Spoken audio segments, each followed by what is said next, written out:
de alguna diapositiva? Sí, sí, sí, sí, de todo lo lo que queráis. De hecho, si queréis también os puedo dar después el link de la presentación y José os lo envía y es una presentación abierta, por lo tanto la podéis consultar siempre que queráis. Yo todas mis presentaciones siempre las dejo abiertas por si alguien quiere hacer algo con ellas, pues que lo haga.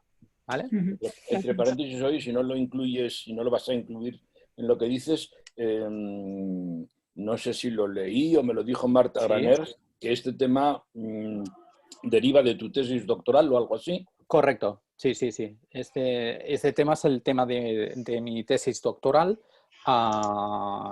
y incluyo algunos de los resultados de mi tesis, pero no muchos, porque mi tesis es una pequeña comprobación empírica de esta hipótesis, ¿vale? Con un pequeño grupo experimental. Ya, muy bien, muy bien. Después, si queréis, os explico más sobre ello, ¿vale? Bien. Vale. Lo primero, comentar por qué puede tener algún interés esto de la espiritualidad y la creatividad. Los que conocéis la casa CTR sabéis que estamos especialmente interesados sobre la sociedad del cambio continuado, la sociedad de la innovación continuada y que por lo tanto la creatividad, la innovación dejará de ser o debe dejar de ser algo patrimonio de unos cuantos sujetos excelentes, que es lo que ha sido a lo largo, no es bien cierto, pero podríamos decir que es lo que ha sido a lo largo de la historia. Esto es otra cosa que tendría que haber dicho en la presentación y es que para colocar todo esto en una horita yo voy a decir cosas que parecerán muy sencillas pero que en realidad no lo son y por lo tanto me obligo a sintetizar y a reducir complejos conceptos muy discutidos en psicología y haré ver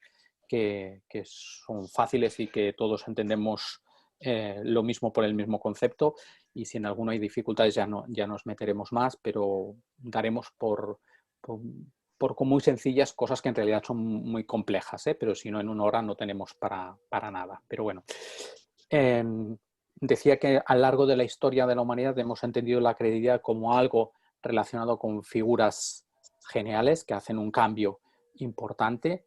Esto funcionaba bien en una sociedad más o menos estable en la que no se requerían grandes cambios ni grandes innovaciones. En el momento que estamos en una sociedad de innovación necesitamos una masa crítica muy alta de sujetos muy creativos. Y esto quiere decir que vamos a tener que preparar y vamos a tener que desarrollar proyectos que estimulen la creatividad de una manera sistemática en un grupo muy amplio de la población. Y por lo tanto que vamos a tener necesidad de técnicas que supongan este cultivo. A la búsqueda de qué técnicas pueden ayudar al desarrollo de la creatividad, nuestro planteamiento es que la espiritualidad, las técnicas espirituales son unas técnicas que podrían también ayudar a esto. ¿Por qué? Porque son técnicas que buscan muchas veces, básicamente, el silenciamiento, la desegocentración, la capacidad de atención, la capacidad de mirar, de contemplar y por lo tanto parecería que estos son elementos que podrían ayudar a la creatividad. También hay un interés académico desde hace mucho tiempo, de hecho desde la fundación de la Asociación de Psicología Norteamericana, que quizás es una de las más importantes, el tema de la religión como el tema de la creatividad son dos temas centrales que tienen ambos una división específica, un grupo específico desde el principio, desde la creación de la APA. Y de hecho, tanto una como la otra tienen revistas especializadas dentro de la psicología, etcétera, y poco a poco la academia, los grupos de investigación de psicología se han ido interesando progresivamente cada vez más hacia los temas relacionados con la espiritualidad desde diferentes ámbitos, ¿no? Y también hay un interés aplicado ya que desde el 2000, incluso un poco antes, hay muchas investigaciones desde la perspectiva psicológica sobre diferentes tradiciones religiosas y sobre sus prácticas, ya bien sea el yoga, la meditación, quizás últimamente el mindfulness, porque es una técnica aún más intrincada en la psicología, pero en muchas de las subdisciplinas de la psicología ya desde hace unos 30 años hay un interés bastante creciente sobre el tema. Pese a ello, hay muchas dificultades para el estudio desde la perspectiva psicológica de la espiritualidad. El primero es que no hay, o resulta difícil para la psicología hablar de una espiritualidad, porque hay diferentes manifestaciones de la espiritualidad en el tiempo, en el espacio, en la historia, en el mundo, entendidas de muchas diversas maneras, y por lo tanto cada vez que alguien escribe un artículo en psicología sobre espiritualidad se ve con la obligación de definir muy bien el concepto, puesto que tiene tantas manifestaciones, que a la psicología le es difícil trabajar con él, Pero este aspecto no solamente pasa con la espiritualidad, que parecería un concepto más alejado de la psicología, sino que pasa exactamente igual con la creatividad. Cada vez que alguien desde el mundo de la psicología intenta hacer una investigación sobre creatividad, se ve con la obligación de poder definir qué va a entender por creatividad, ya que las definiciones y las diferentes aproximaciones son enormes. Después tenemos una segunda dificultad, que es metodológica. Y la dificultad metodológica es que la psicología básicamente, cuando hace investigación, necesita alguna herramienta, Y aparte de la observación, la herramienta más útil en psicología suele ser la psicometría, lo que, para entendernos, serían los tests, las pruebas objetivas, las pruebas que permiten detectar, tanto espiritualidad como creatividad. Y alguien diría, pues bueno, claro, es lógico que la psicología tenga dificultades para hacer una prueba que mida esto de la espiritualidad, porque no le es un concepto afín. Pero el concepto de creatividad, que es muy afín, genera las mismas dificultades. A corte de ejemplo, una de las dificultades más divertidas es cuando uno se plantea la posibilidad de hacer un test sobre creatividad. Los tests se basan en que hay una pregunta, una respuesta y una escala. Hay unos ítems que permiten valorar una respuesta. Esto, que cuando trata sobre habilidades matemáticas, por ejemplo, es obvio y no hay ninguna dificultad, cuando hablas de creatividad genera un problema intrínseco gravísimo. Y es que, ¿cuál será la respuesta más creativa? Aquella respuesta menos esperada. Si es una respuesta no esperada, ¿cómo podremos definir ítems que nos permitan valorar esta respuesta si por definición no la esperaremos? En el momento que el sujeto de una respuesta que nosotros tengamos codificada dejará de ser creativa, porque será una respuesta que ya hemos pensado antes. Y esto crea una tautología complicadísima que siempre atenaza todas las pruebas de creatividad. Al igual con espiritualidad, porque todo lo que pruebas que tienen que ver con las prácticas espirituales, etcétera, todas estas son sencillas. Pero cuando realmente quieres diferenciar a alguien que ha hecho un cultivo espiritual de alguien que no lo ha hecho, esto es complicadísimo, complejísimo. Haremos ver que todos estos problemas los tenemos más o menos resueltos y vamos a intentar ver cuál creo que es una de las aproximaciones que últimamente está haciendo la psicología, la espiritualidad, que nos da más juego. No que sea más verdad, no que sea más interesante, sino simplemente que nos permite un marco teórico que es más útil para abordar la proximidad, para abordar cómo la espiritualidad puede ser una técnica de apoyo, una técnica de desarrollo de la creatividad. Lo que nos ayuda más es entender la espiritualidad como una capacidad, como una inteligencia, como algo intrínseco a la psique humana, por decirlo de esta manera. La historia de la psicología en sus aproximaciones a la espiritualidad ha sido muy diversa. Desde el primer intento, que sobre todo estaba interesado sobre los aspectos psicopatológicos de la religión, es decir, cómo la religión podía sustentar, expresar, manifestar la psicopatología. Desde aquí hubo un momento intermedio en que hubo un interés por ver objetivar, que es esto de la espiritualidad. Vamos a hacer un estudio más empírico.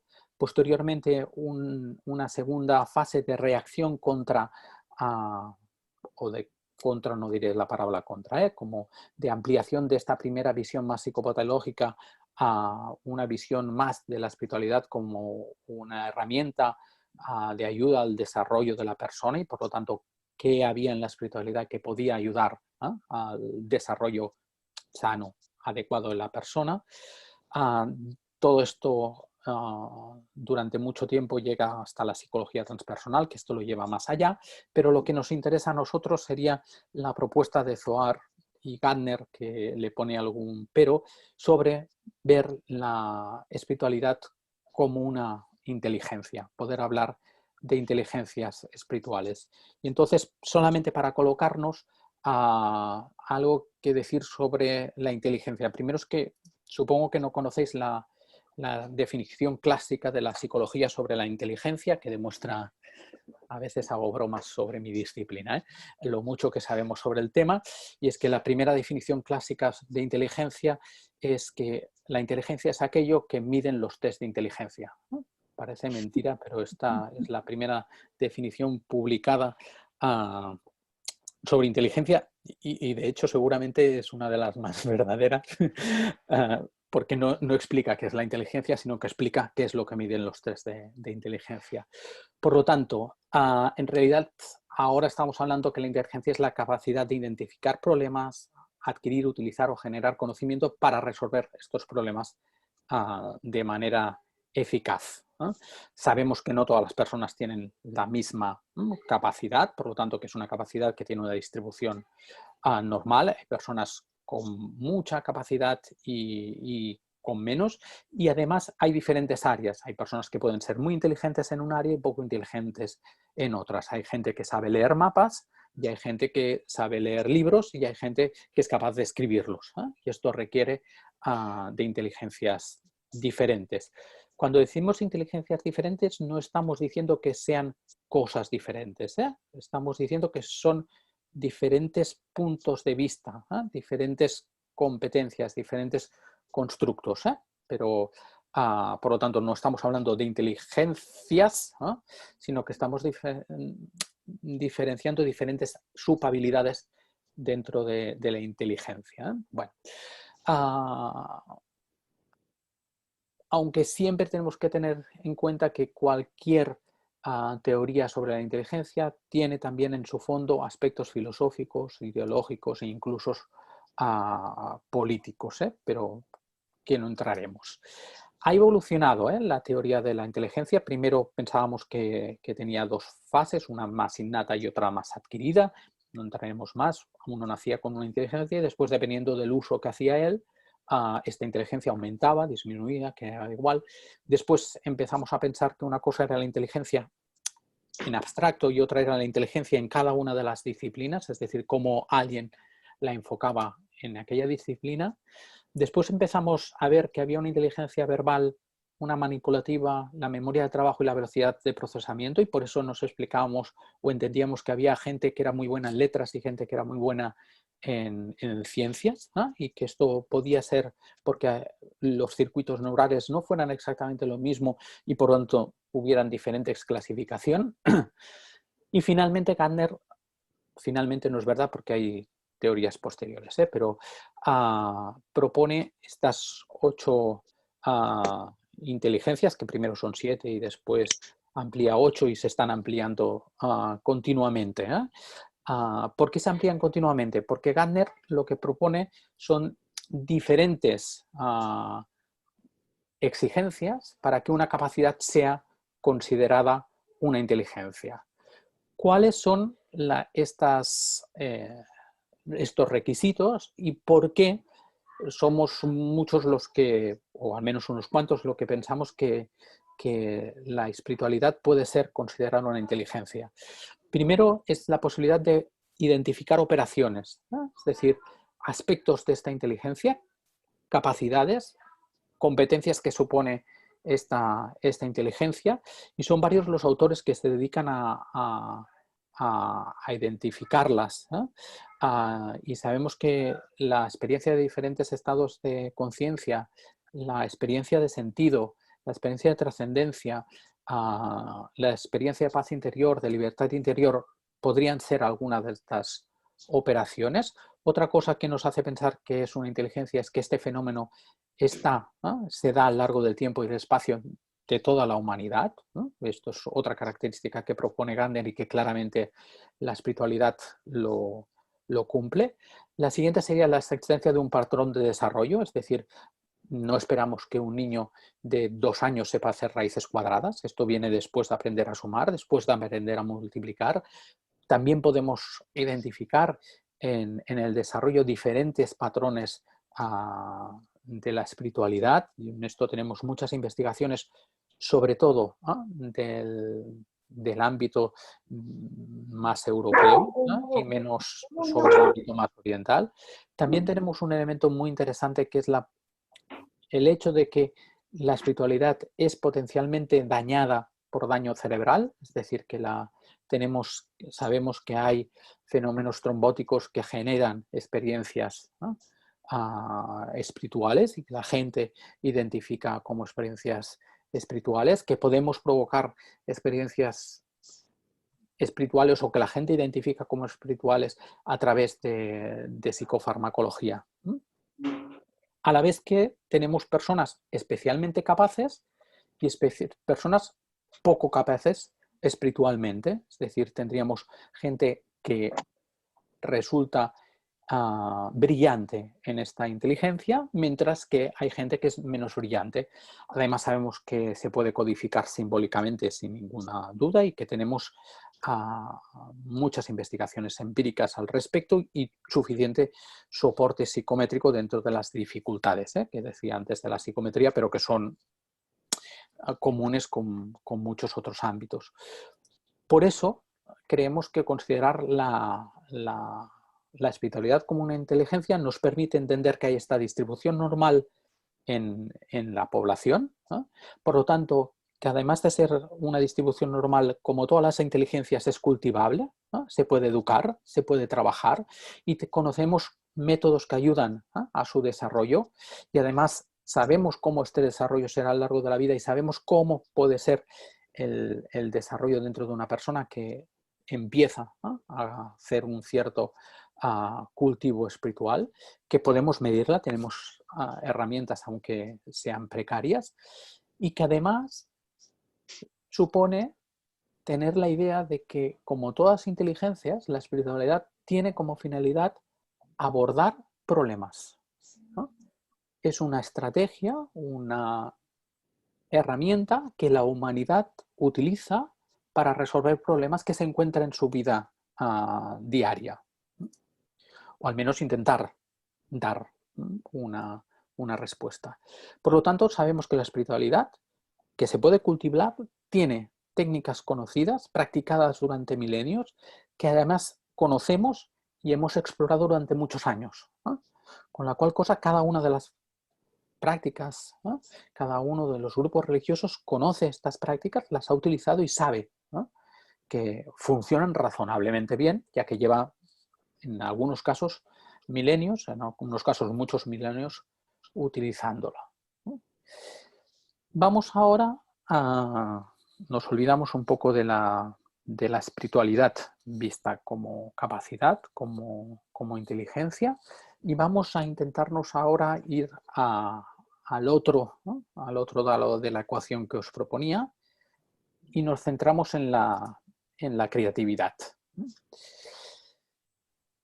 Nos parece que, dada la situación de la nuestra sociedad actual, lo que tenemos que intentar es ver cómo pasamos de la creatividad vista como el don, ¿no?, del genio al hecho de un trabajo creativo. Es curioso el origen etimológico de la palabra creatividad, que está relacionado con Kerr, que tiene que ver con el cereal, con el cultivo del cereal, que seguramente es uno de los primeros actos creativos de la humanidad, que es el hecho de ver, ¿no?, que podemos cultivar cereales. Y de hecho siempre ha estado relacionada con la divinidad, ¿no? Siempre se ha pensado que la creatividad es algo propio de la divinidad, ¿no? De hecho, el hecho de crear, ¿no?, más en nuestra tradición, es algo muy centrado, ¿no?, en una capacidad divina, ¿no? Y por lo tanto, nunca a lo largo de la humanidad hemos tenido la impresión de que la creatividad fuera algo a educar, que fuera algo a cultivar, que fuera algo en que la escuela, en que los adultos, en que los expertos pudieran ayudar a los que se están iniciando, a los más pequeños, a desarrollarla, ¿no?, como una capacidad propia, no como un don que aparece inmerecidamente, sino como algo que podemos trabajar. Fijaros en la definición de creatividad, que es la capacidad humana de detectar, ser sensible a los problemas y a las lagunas de información, generando hipótesis, propuestas diferentes, nuevas, de calidad, para resolver estos problemas de una forma relevante para el entorno, ¿no? De hecho, si la comparáis con la definición de inteligencia, veréis que son primas hermanas, ¿no? Están tremendamente relacionadas. Quizás uno de los elementos más interesantes de la comparación de las dos definiciones es esta sensibilidad a los problemas, a las lagunas, ¿no? Esta sería una de las diferencias. La segunda diferencia es que mientras que la propuesta de inteligencia nos dice solucionar problemas, aquí no nos dice solucionar el problema, nos habla de hipótesis, propuestas, y además nos habla de que sean diferentes y variadas. Y el tercer elemento interesante es de forma relevante para el entorno, porque la creatividad tenemos la impresión de que siempre tiene que haber un tercero que la juzgue y que la da, ¿no?, como propuesta realmente creativa. ¿Cómo hemos estudiado desde la psicología la creatividad? Pues básicamente se ha hecho a partir de un enfoque divertido, que es el enfoque de las 4 P's, ¿no?, que sería: ¿qué es la persona creativa? ¿Qué es el proceso creativo? ¿Qué es el producto creativo? ¿Y qué condiciones permiten la creatividad? ¿No? Y estas son las 4, ¿no?, áreas, las 4 focos que ha puesto la psicología, no solo la psicología, también la pedagogía, también la antropología, para poder entender qué es la creatividad. Yo me voy a centrar sobre todo en el tema de la persona creativa, pese a que todos ellos tienen su interés, ¿eh? Del proceso creativo tiene un gran interés porque incluso utiliza terminología la psicología para hablar del proceso creativo, utiliza un término que solamente puede provenir de las tradiciones religiosas, y habla de la iluminación, ¿no? Todos los estudios sobre procesos creativos empiezan diciendo que hay una primera fase de incubación, ¿no?, y después de esta fase de incubación hay una fase de latencia, y después de esta fase de latencia hay una fase de iluminación, y después vienen las fases de comprobación, etcétera, etcétera, ¿eh? Y bueno, a los que conocéis, ¿no?, procesos místicos, veréis que este proceso, estos nombres, nos dan un regusto y nos recuerdan a procesos más propios de la espiritualidad, ¿eh? Después resulta muy interesante cómo valoraremos qué es un producto creativo, cómo podemos diferenciar un producto realmente creativo de uno no creativo, ¿no? Y aquí está muy implicada la filosofía y la sociología y la antropología. Y sí que sabemos cuáles son los entornos que permiten la creatividad y los que no, ¿no? Sabemos que todos los entornos flexibles que potencien la capacidad del error, ¿no?, son los que más estimulan la creatividad. Aquellos entornos que son más punitivos y que penalizan más el error son los que menos la promueven. ¿Cómo son las personas creativas? Bueno, pues la psicología, cuando se ha preocupado de las personas creativas, lo ha hecho de diferentes maneras y siempre ha intentado buscar grandes creadores, y analizar grandes creativos. Por lo tanto, sabemos que solamente habemos analizado creadores, personas creativas que hayan tenido reconocimiento, porque si no tienen el reconocimiento social, no los vamos a identificar como creativos y no los vamos a ir a buscar, ¿no? Y este es uno de los problemas del estudio psicológico sobre la creatividad, que tiene un primer sesgo, que es que cuando vamos a buscar gente creativa, buscamos gente que la sociedad nos dice que lo es. Finalmente, la psicología ha intentado generar diferentes programas, pero vamos a qué es, ¿no?, la persona creativa. ¿Cuáles son, ¿no?, estos rasgos? Lo primero que sabemos es que la inteligencia es necesaria, pero no suficiente para ser una persona creativa, ¿no? Es más, sabemos que a veces personas con alto rendimiento en los tests de inteligencia, ¿no?, porque siguiendo la broma de que la inteligencia es lo que miden los test de inteligencia, cuando nos referimos a alguien como muy inteligente, en realidad lo que estamos diciendo es que tiene muy buenos resultados en las pruebas de inteligencia. Pues tener altísimos resultados en pruebas de inteligencia no siempre, ¿no?, genera personas creativas. A veces son las personas con resultados altos, pero no tan altos, los que suelen dar respuestas más creativas. Después sabemos que hay variables, rasgos de personalidad, que es una variable también asociada, pero no determina la aparición de la creatividad. Sabemos que la motivación es otro elemento clave para que se puedan realizar actos creativos. Sabemos que el estilo cognitivo también es muy importante, es decir, las personas más rígidas tienen más dificultades en dar elementos creativos, las personas más ritualísticas, rutinarias, tienen menos capacidad, las personas más flexibles tienen más posibilidad. Es necesario un aspecto previo de conocimiento sobre el tema. Para poder dar una respuesta creativa a un problema hay que tener conocimientos de aquel ámbito, de aquel tema, porque si no, no es suficiente. Y también sabemos que el entorno es necesario, pero no suficiente. Incluso sabemos que en personas altamente creativas, ni un entorno hostil suele pararlas, ¿no?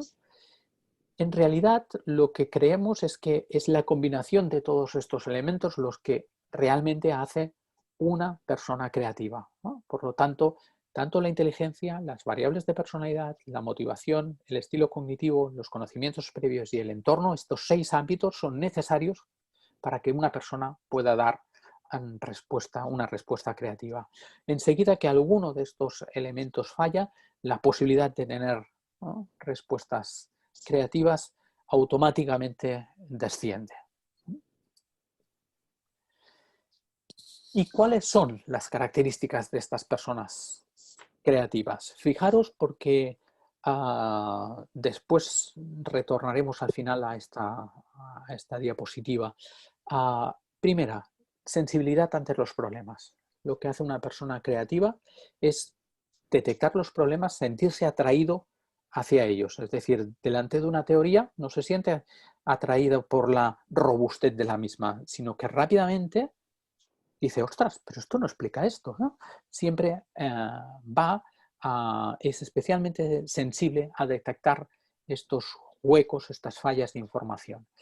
La fluidez ideacional, que quiere decir la capacidad de tener muchas ideas diferentes, no solo una. Por lo tanto, esto tiene que ver al no aferrarse a una idea, sino rápidamente que uno encuentra una idea, separarse de ella, alejarse de ella para poder abrazar nuevas ideas.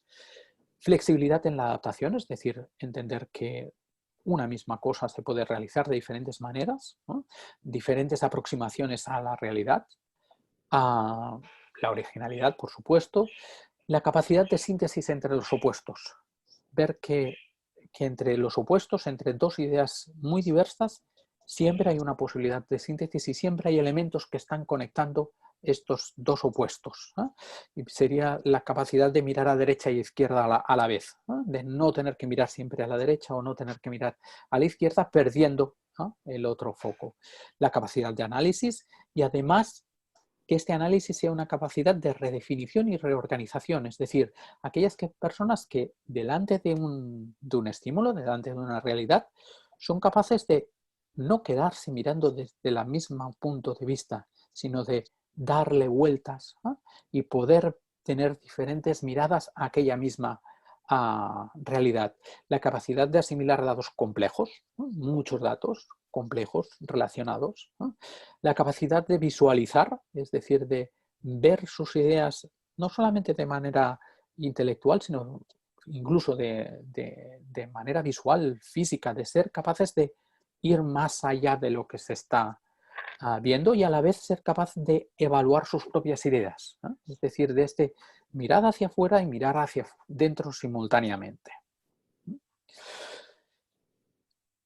Desde esta perspectiva, la creatividad es una capacidad que se puede trabajar y potenciar, ¿no?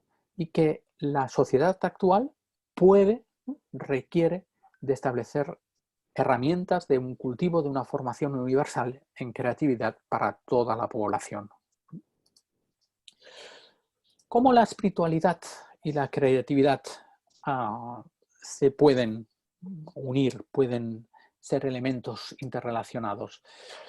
Pues lo primero es, de todas las aproximaciones al momento creativo, que he dicho que lo dejaba para después del procedimiento, ¿no? Goleman hace muy poquito describe diferentes fases, ¿no?, que ayudan a la creatividad.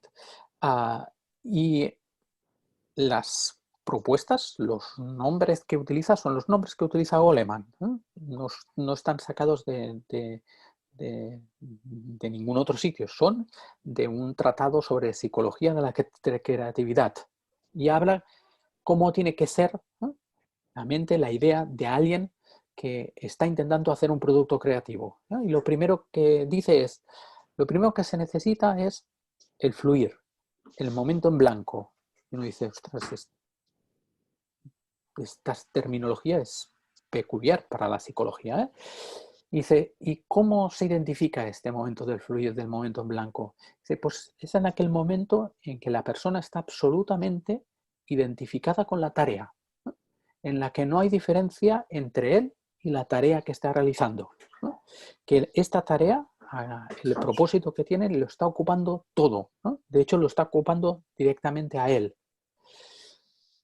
Segunda fase, dice, pues hay un momento que es necesario, que es el momento de la no mente, dice Goleman.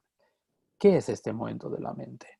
Pues el momento de la no mente es aquel de que la gran concentración que tiene la persona sobre la tarea hace que todos los otros pensamientos perturbadores que podrían aparecer desaparezcan, ¿no?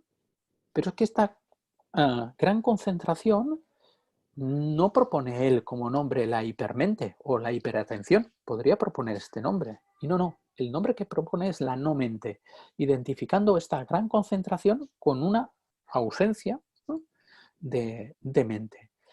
Lo siguiente que propone es la mente como agua, ¿no? El agua que no tiene forma, que coge la forma del recipiente que utiliza, una imagen que hace servir mucho Maria Curbí. Pues Goleman propone la mente como agua como un elemento, ¿no?, de máxima capacidad de flexibilidad, de adaptación, ¿no? Es decir, la mente que no piensa de una determinada manera, sino que se deja llevar, ¿no? Y él también propone un siguiente paso, que es la mente del niño, es decir, abierta y sin autolimitaciones. Es aquel, ¿recordáis que decíamos antes que necesitábamos al menos unos elementos de conocimientos previos, ¿no?, para poder ser creativos en un ámbito? Pues Goleman lo que propone aquí es que estos conocimientos previos, cuando uno los tiene, para hacer algo realmente creativo, los tiene que olvidar, ¿no?, o al menos los tiene que colocar en suspenso, porque si no, la potencia de estos conocimientos previos impide la generación de nuevo conocimiento. ¿Cuáles son elementos del cultivo espiritual que desde esta perspectiva da la impresión de que podrían ayudar a la creatividad? Pues todos sabemos que las técnicas de cultivo espiritual tienen una gran capacidad de mejorar la capacidad de atención y de focalización de la capacidad de atención, ¿no? Que iría en la línea, ¿no?, de la identificación con la tarea, de apartar los pensamientos perturbadores que distraen, ¿no?, del proceso creativo. La concentración, la contemplación desego-centrada, es decir, el hecho de dejar, ¿no?, el ego, de dejar la propia mente apartada, de dejar aquello que uno ya sabe apartado, ¿no? Y sabemos, además hay muchas investigaciones empíricas que así lo demuestran, que el cultivo de la espiritualidad, uno de los aspectos que llega consecuentemente es la flexibilidad cognitiva, es decir, la capacidad, ¿no?, de pensar de diferentes maneras y con diferentes aproximaciones. No quería dejar de citar que además tenemos, ¿no?, varias investigaciones ya realizadas sobre sobre este tema que parecen bastante prometedoras. Primero, un metaanálisis que, por si alguien no lo conoce, es una técnica que lo que realiza es un análisis de diferentes investigaciones, ¿eh? Es decir, es utilizar diferentes investigaciones empíricas como si fueran una sola investigación empírica y por lo tanto sumar las muestras y sumar los efectos y por lo tanto es un nivel de exigencia más alto que lo que sería un estudio experimental que muestra la relación entre la meditación y la creatividad, una técnica meditativa. Sabemos todas las controversias respecto a la inteligencia espiritual, que yo os he dicho aquí que a mí me parecía que era una herramienta útil pensarla así, pese a que muchos otros autores piensan lo contrario, y entonces esta controversia está generando una riqueza bibliográfica y académica interesante que a la larga yo creo que nos va a aportar elementos interesantes de reflexión. Las diferentes investigaciones sobre la espiritualidad y flexibilidad cognitiva y tal como decía Vigila anteriormente, mi tesis doctoral también va en esta línea y también una investigación que realicé sobre autobiografías de místicos que también nos aporta algún elemento en esta línea. ¿Cuáles son las líneas de investigación que estamos realizando ahora y que parecen más prometedoras? Todo el tema de mindfulness y creatividad, se está generando mucha bibliografía, entre otras cosas. También es especialmente interesante porque en Europa y en Estados Unidos, no sé si en Sudamérica, se está introduciendo el mindfulness como una técnica relativamente frecuente en diferentes escuelas primarias y en escuelas secundarias, por lo que supone de desconfesionalidad, ¿no?, respecto a una técnica, ¿no?, y por lo tanto muchas escuelas que tendrían dificultad, ¿no?, por su laicidad a afrontar una técnica más vinculada con una determinada tradición religiosa, se sienten más cómodos con esta técnica y por lo tanto están empezando a haber bastantes investigaciones sobre este tema. Y después otro aspecto en el que estamos avanzando es en la posibilidad de lo que los psicólogos decimos manualizar una técnica, ¿no? Es decir, para poder investigar si el uso de una técnica realmente tiene los efectos esperados, tenemos que manualizar un poco esta técnica para que todo el mundo que diga es que estoy enseñando a meditar, sepamos que aquello que está haciendo es similar a lo que hace el otro centro que también está enseñando a meditar. Para asegurarnos que una técnica tiene un efecto, tenemos que asegurarnos que todos los practicantes de aquella técnica lo hagan de una manera similar, ¿no? Esto quiere decir manualizar y en esto estamos haciendo bastantes avances para intentar conseguir que cuando aplicamos una técnica, cuando enseñamos a alguien a meditar para después ver si esta meditación ha tenido algún efecto o no en su creatividad, hablemos de lo mismo. ¿Qué dificultades tenemos para hacer investigaciones empíricas que funcionen? Pues sobre todo la dificultad que tenemos es la elección de la muestra, ¿no? Es decir, cómo aseguramos que aquellas personas que están haciendo un trabajo espiritual realmente lo están haciendo, cómo sabemos qué nivel de profundidad tienen ese trabajo espiritual, ¿no? Las personas que hacen un trabajo espiritual tienen resultados más creativos. ¿Cuánto tiempo requiere este trabajo espiritual? Claro, el trabajo espiritual no se consigue en 2 meses, ¿no? Por lo tanto, cualquier investigación se alarga mucho en el tiempo y esto es otra de las dificultades que tenemos.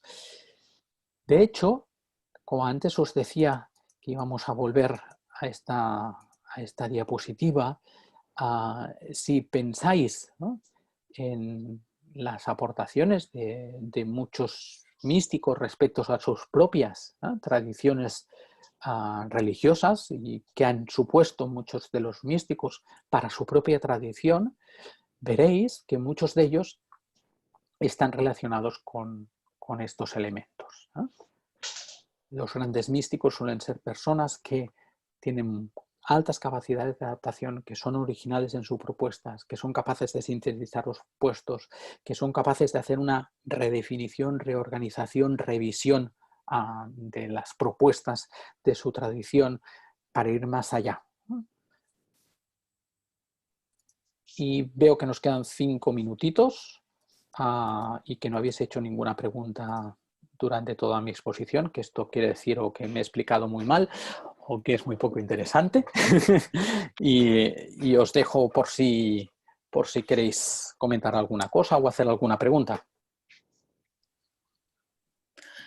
Bueno, yo que me ha parecido como, igual también desde mi ignorancia, ¿no? Como que, claro, que como se pone una serie de cualidades, pero claro, yo que estaba también pensando en la creatividad como lo típico en la pintura, o yo he tenido acceso al mundo de los títeres y así, me estaba intentando imaginar cómo era yo o cómo son otras personas que he conocido y decía, a lo mejor no son este perfil así como tan abiertos de mente en algunos aspectos, en otros sí, pero el caso es que luego tienen recursos para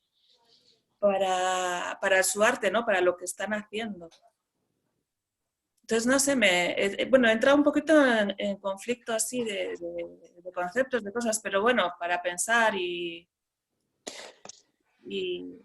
luego sobre espiritualidad también, claro, decía, claro, en unos ámbitos requiere de la fe y ahí como que no aparecía, ¿no? Pero en otros no, en mindfulness, en el budismo no, y bueno, así un poco como que lo que decías, que en psicología igual va diferente.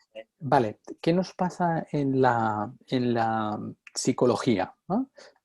En la psicología, cuando nos aproximamos a la espiritualidad, ¿no?, tenemos los límites de nuestra disciplina, ¿no? Cada disciplina, yo a veces explico o me explico a mí mismo que es como un candil entrando en una cueva, ¿no? El candil que entra en una cueva puede iluminar una faceta de aquella cueva, ¿no? Un candil no puede iluminar toda la cueva, ¿no? La psicología no puede iluminar toda la cueva de la espiritualidad, solamente puede iluminar un trocito, ¿no?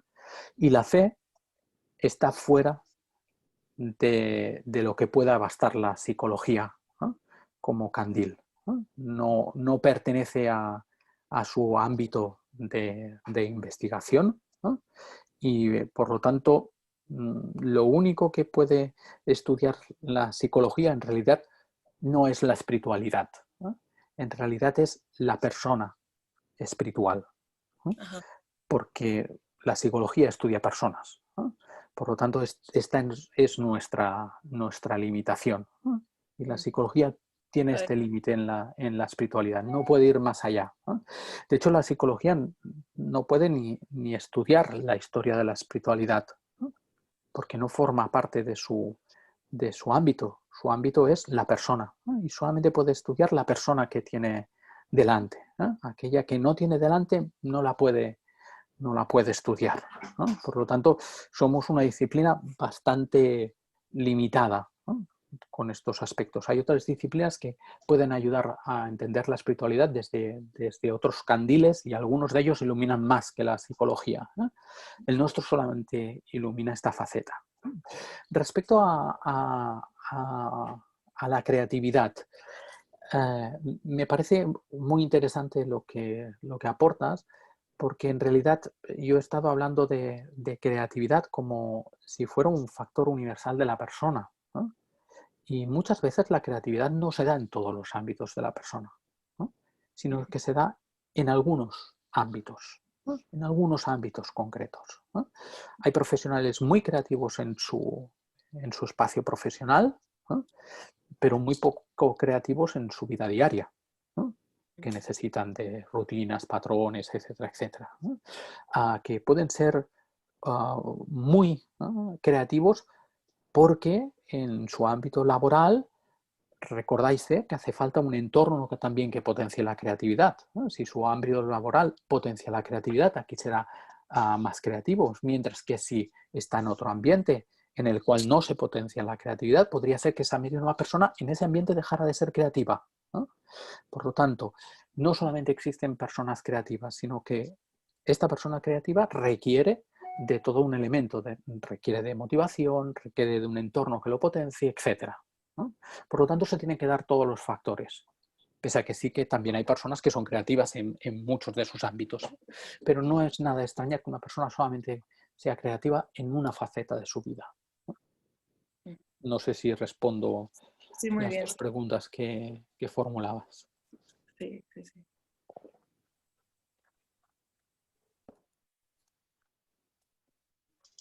Sofía, no tienes puesto el micrófono. Aquí. Perdona. Que me ha gustado mucho tanto la pregunta como la explicación y no sé si podríamos decir que todas las personas somos, la creatividad sería como una cualidad que podemos tener en mayor o menor grado y luego existen los genios. Por tanto, sería que un genio sería la creatividad, lo que un santo sería la espiritualidad. Vale.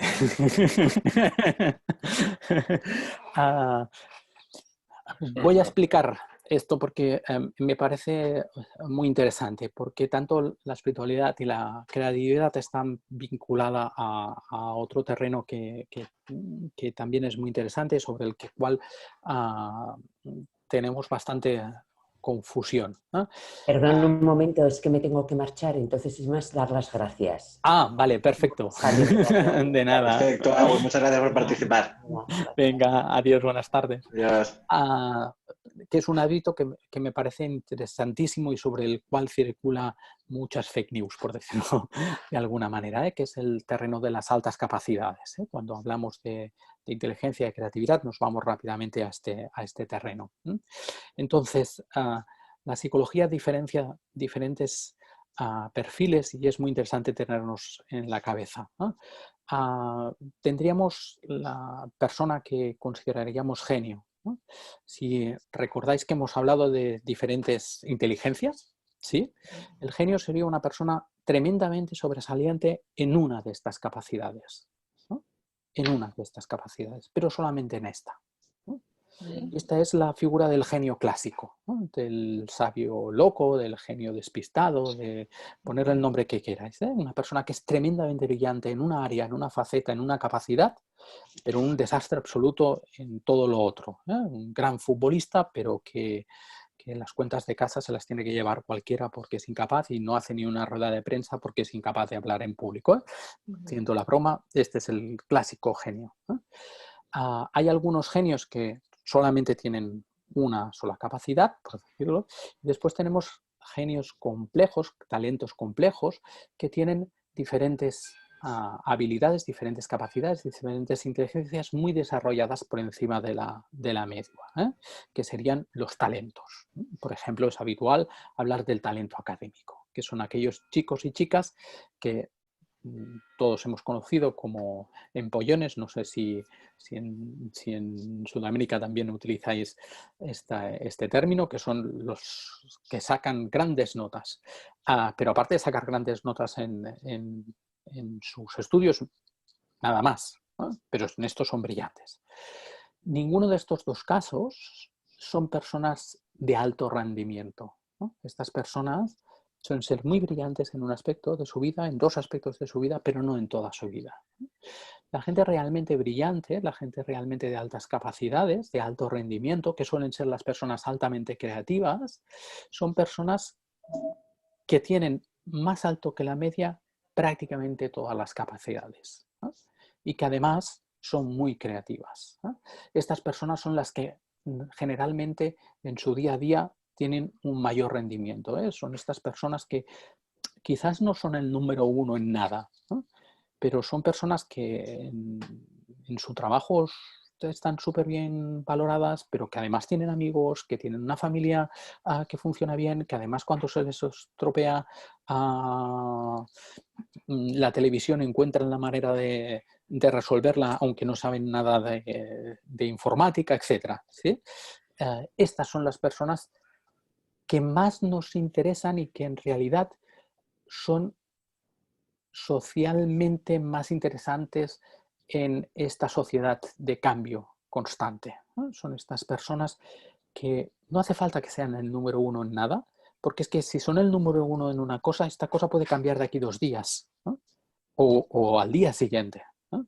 Por lo tanto, los genios eran muy útiles para la sociedad anterior, ¿eh? Eran muy útiles en el siglo XVIII, en el siglo XIX. Ahí eran muy útiles porque se especializaban en un tema y este tema les duraba para toda su vida, ¿no? Y era el tema al que se iban a dedicar siempre, ¿no? Y con ser brillantes en este tema suficiente. Actualmente esto ya no existe, ¿no? Necesitamos gente que sea muy buena en muchas cosas, porque van a ir cambiando continuamente. Y nuestra idea es quitemos la creatividad también del genio, ¿no? Y democraticémosla, ¿no?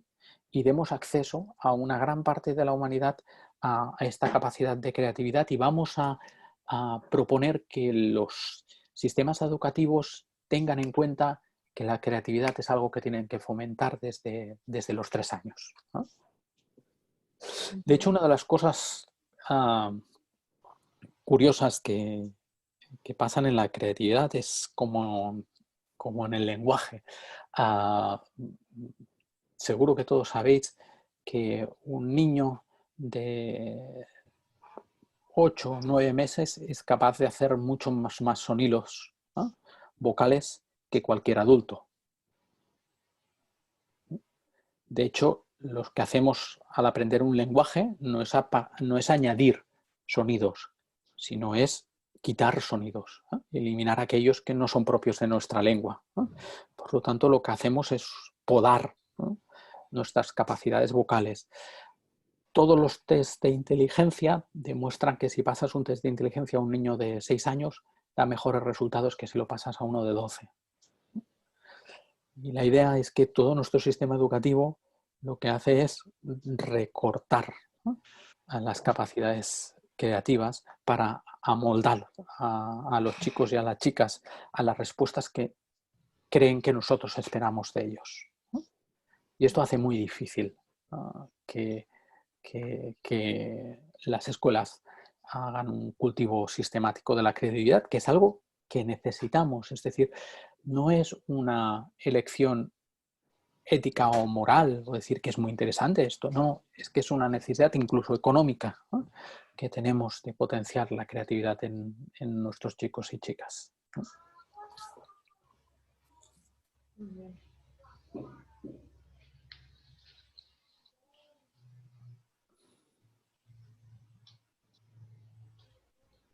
No sé si este silencio pide una participación, ¿no? Sí, porque si no el silencio parece como que puede ser mal interpretado. No, Bueno, los psicólogos aguantamos bien el silencio, nos preparamos para ello. Sí, yo me he sentido muy bien, sí, porque ha sido una excursión hacia afuera de mi campo normal, he sacado los pies de la alforja, es decir, ver un poco este lenguaje y toda esta bibliografía que espero que nos la puedas pasar o que podamos, ¿no? Imagino que muchos de esos libros sean muy interesantes y útiles o muy necesarios de leer, ¿no? O sea que muy bien, no tengo nada en contra ni discrepo de nada.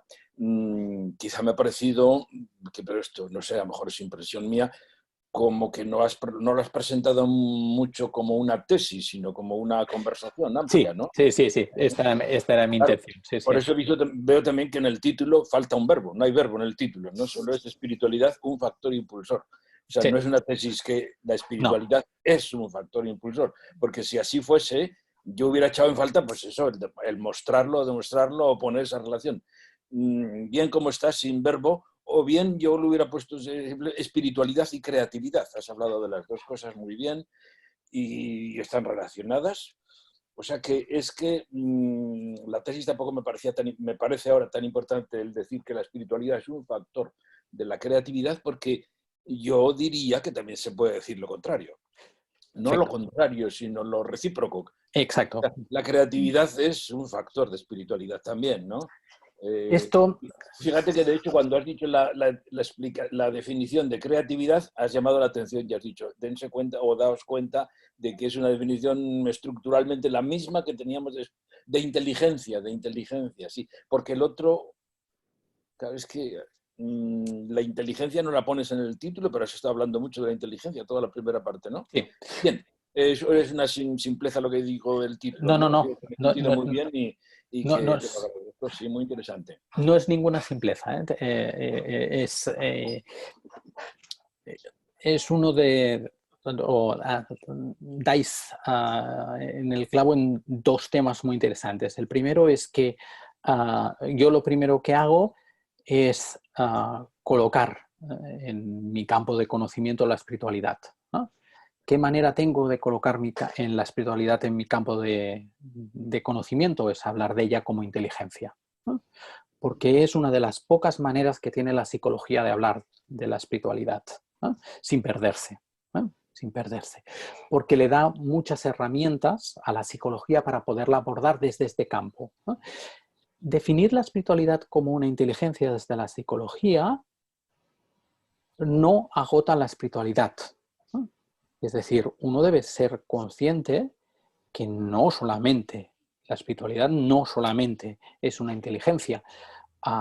Como todo el mundo sabe, que la lengua no es solamente la inteligencia lingüística y que la literatura no es inteligencia lingüística, no se reduce a la inteligencia lingüística, ¿no? Y que la arquitectura no se reduce a la inteligencia lógico-espacial, ¿no? Va mucho más allá y la trasciende de una manera importante. Pero la psicología no puede hablar de lo bella que es una catedral, solamente puede hablar de los procesos cognitivos que han llevado a su construcción, ¿no? Porque es su ámbito de conocimiento.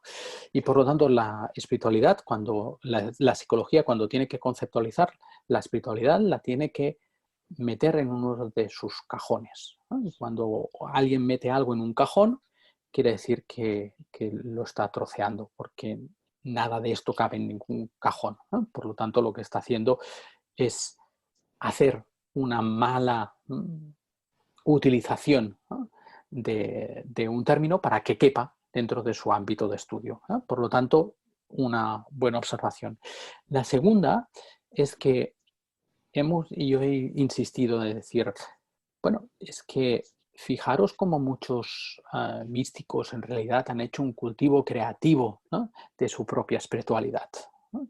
Y entonces uno puede plantearse, pero entonces esto es porque eran místicos y han hecho este recorrido espiritual que han sido creativos, o resulta que los místicos que han tenido mayor peso en la historia de la humanidad son aquellos que han sido creativos, porque esto también sería lógico pensarlo. ¿Cuáles son los matemáticos que han tenido más peso a lo largo de la historia de la humanidad? Aquellos matemáticos que han sido creativos y han sabido dar una nueva mirada de la creatividad, de su disciplina, porque los que han sido magníficos matemáticos, pero no han hecho ninguna aportación creativa, bueno, pues han dejado de estar en los libros de historia porque no han hecho nada, ¿eh?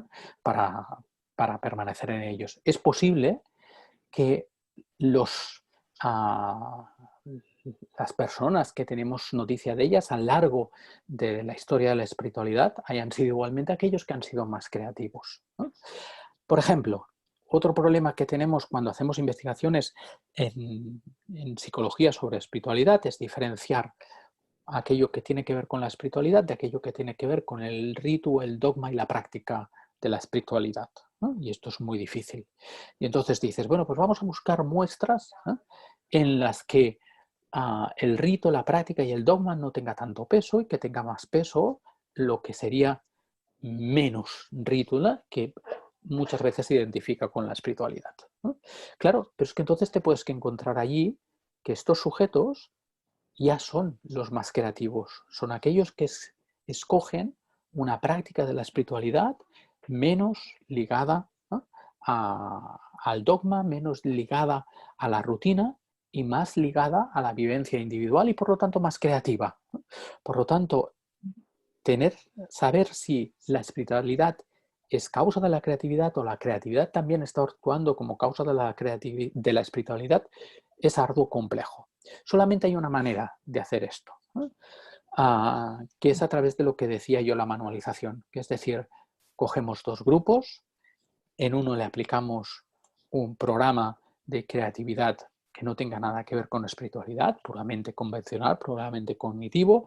Al otro le aplicamos un programa de desarrollo de la creatividad que tenga que ver con lo espiritual y después valoramos resultados.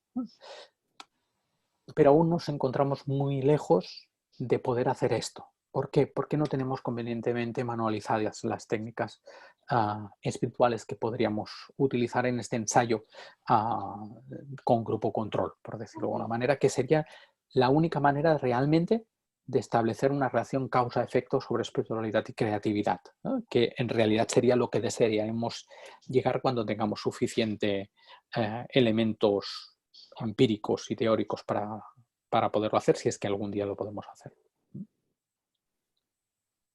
No veo ninguna ventana. No sé si en las otras ventanas han levantado la mano alguna persona. No, creo que no lo sé.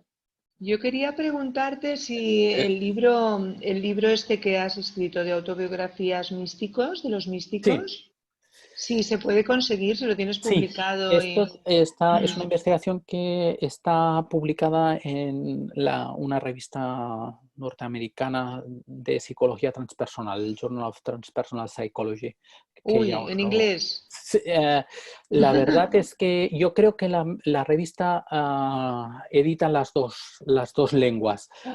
Si no, me lo podéis pedir porque yo tengo la versión en catalán, creo. Que tengo una versión en catalán. Vale, pero creo que la revista editó bilingüe, lo que no sé si desde internet estará accesible las dos lenguas. Perfecto, gracias. Esta revisión es un análisis textual de unas autobiografías místicas presentadas en un congreso, ¿no? En un congreso se invitaron a diferentes personas vivas a que presentaran, ¿no? A su recorrido espiritual y que escribieran ellos mismos una autobiografía, y es un análisis sobre lo que ellos dicen, ¿no? Respecto a su experiencia espiritual. En el artículo también explica que esto tiene una dificultad previa, ¿no? Y es que estos son personas identificadas, ¿no? Por nombre y apellido, que salen en el artículo y ¿no? Y que exponen públicamente su experiencia, cosa que a lo mejor sería diferente si esta autobiografía la hubieran escrito de manera anónima sin tenerla que presentar a un congreso, ¿no? Por lo tanto, no sabemos si es bien lo mismo que dirían, ¿no? en una entrevista con anonimato asegurado, porque la exposición a un congreso todos sabemos que tiene sus normas propias, por decirlo de una manera, y que es posible que lo que allí explicaron fuera algo diferente de lo que explicarían en la intimidad, pero no lo sabemos, ¿eh? Por lo tanto, esta es una limitación de esta investigación.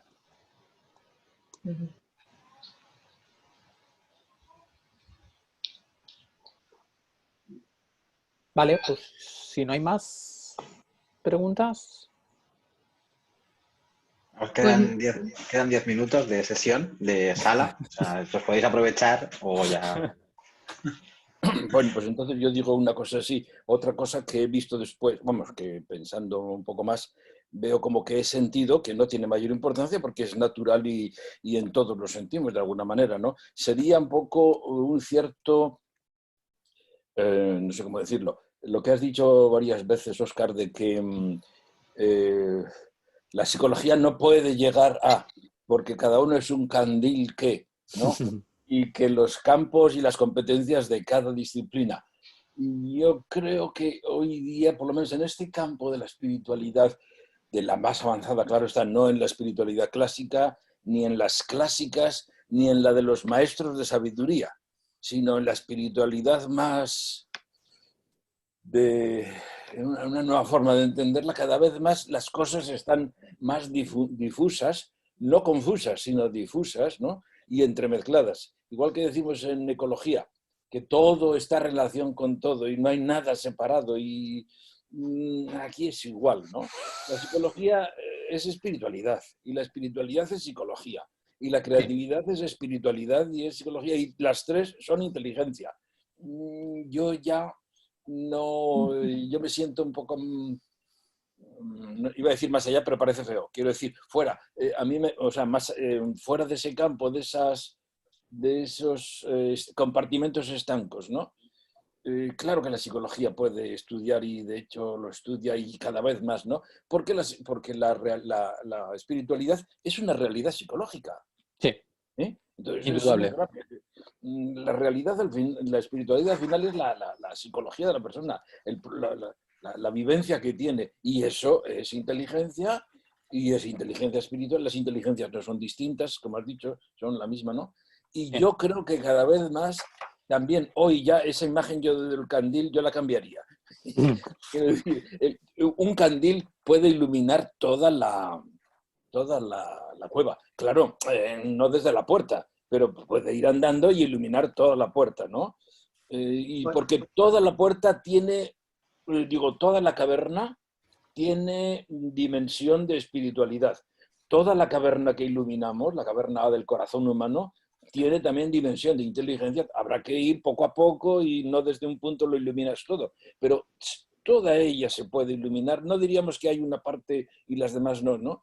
Con la psicología yo tengo que lograr entender, y quizá en mi espiritualidad en concreto me ha parecido como que estás pendiente de un concepto de espiritualidad, del cultivo de la espiritualidad y de los maestros de la espiritualidad, lo cual es muy propio del CETRA, ¿no? Del Centro de Estudios de la Relación de las Tradiciones Religiosas, pero que es bastante más amplio. Eso no es la espiritualidad, ¿eh? La gente atea tiene espiritualidad, Sí. la gente que no tiene ninguna sabiduría, no sé, o sea que hoy ya es mucho más amplio y es una cosa muy humana y muy laica y muy poco religiosa.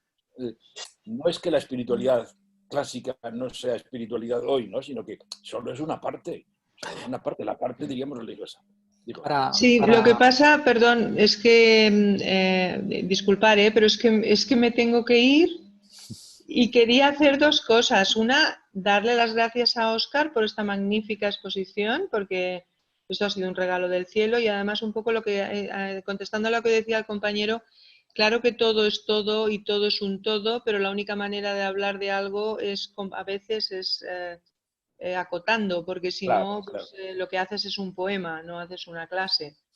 Y quería darle las gracias también al centro por esta gran oportunidad ahora que estamos en confinamiento, que de pronto nos hemos encontrado aquí personas que no nos conocemos de nada y que es súper chulo y que os lo agradezco muchísimo. Y yo es que me tengo que ir porque es que mi perro está como un loco porque hace mucho viento. Y es la Muchas hora. gracias a todos. A vosotros. Adiós.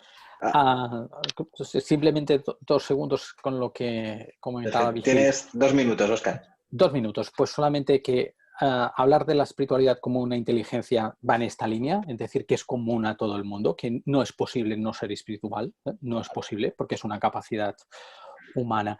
Y de hecho, esta prudencia es porque dentro de la psicología, pese a que hay una división en el APA, etcétera, etcétera, y que tiene una larga tradición, uno todavía tiene que explicar qué es lo que hace haciendo psicología de la religión, ¿no? Porque dentro del mundo de la psicología todavía es complejo explicar que uno está haciendo un trabajo empírico desde la psicología abordando la religión, ¿no? Y esto es una prudencia, por lo tanto, internos, claro que sí, totalmente de acuerdo. Pero dentro de la academia todavía es necesario explicar esto, ¿no? Pese a todos los años que ha pasado, y que esto es algo que hasta Fromm dijo en una, Eric Fromm dijo en una conferencia, que encontraba absolutamente absurdo tener que disculparse por utilizar la religión dentro de la psicología, ¿no? Ni a decir algo así, ¿no? Y todavía hoy, cada vez que se hace un trabajo académico, hay que disculparse por utilizar la psicología para el estudio de la religión, ¿no? Sí. Oye, has dicho que la presentación nos la podrías pasar. Sí, y sí. La lista Sí. bibliográfica. Y también, sí. Yo le daré... Una pregunta. ¿Sí? ¿Tú sabes si esos libros, tú conoces o conocéis vosotros la librería, la Genesis Library? No. Ya. Eso es importante. A ver, eso es un pecado. Vale. Hablando de espiritualidad. Haremos propósito de enmienda. Vale. Bien, entonces mándanos eso. Perfecto. ¿Por correo electrónico nos lo mandas? Sí. Yo se lo hago llegar a José y él lo arbitra esto, seguro. Muy bien, oye, Perfecto. Pues, mil gracias, yo también, ¿eh? A vosotros. Venga, muchas gracias por haber venido y buenas noches. Bueno, chao. Perfecto. Bueno, pues muchas gracias a todas las personas que habéis participado. ¿Tú eres José? Sí. ¿Tú eres José? ¿Qué? No. Sí, yo soy José. José Bobadilla. Sí. Ah, bueno, pues es que no veía tu nombre. Ya. Ah, bueno, pues pone CTR. El jefe. No, aquí no pone nada, en el tuyo no pone nada. Ya nos enviarás eso. Y sí, cuando Óscar me lo envíes, lo enviaré. Conmigo. Tienes una cosa pendiente conmigo, una pregunta que te hice y no me respondes, ¿no? ¿Cuál? ¿Qué pregunta? Yo leí que era bueno cuando se hacen esas charlas dar alguna colaboración. Te dije dónde y cómo y no me has respondido. Ah, no, bueno, te envié la página web donde está todo. Te lo dejo muy rápidamente en el chat. Muy bien. Pero no te marches, que si no, no lo verás. Bueno, me quedo. Bueno, yo sí que os dejo, que voy a atender cosas de la casa. Saludos a todo el equipo. Gracias. Hasta luego. Ya lo tenéis en el chat. Es un enlace, por si queréis hacer una aportación voluntaria después de la sesión de Óscar. Lo tenéis allí. Y mira, ahora vemos toda la feligresía. Sí, porque Óscar ha dejado de compartir su pantalla. ¿Este es el claustro de profesores o es el claustro de alumnos? Las dos cosas mezcladas. Y ya está. Así que nada, pues muchas gracias y supongo que seguiremos haciendo cursos online, tanto lo que queda de curso y el curso que viene también los ofreceremos por si queréis participar en otros cursos, sin ningún problema. Sí. Tú estás en el centro, ¿verdad? Sí, yo estoy allí investigando también. ¿Los demás están confinados en su casa? Sí. ¿Los demás? Todo el mundo. Yo también. Yo desde Vitoria. Pero vosotros ya tenéis... ¿Dónde estáis? ¿En España?